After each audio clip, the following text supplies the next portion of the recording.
বেলডাঙা মুর্শিদাবাদের কার্তিক লড়াই একটা ঐতিহ্যবাহী অনুষ্ঠান। এই অনুষ্ঠানে প্রত্যেক জায়গায় কিছু না কিছু একটা আকর্ষণ থাকেই।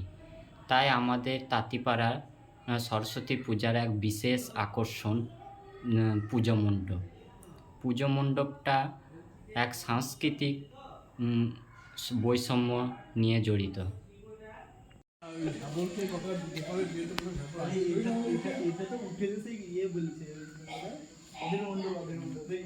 পঞ্চরাজ করে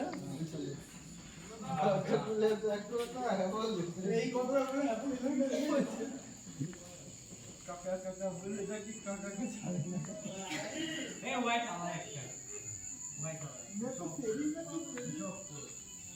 হ্যাঁ আমরা শুধু কি হচ্ছে আমাদের জীবন কি আমার কাছে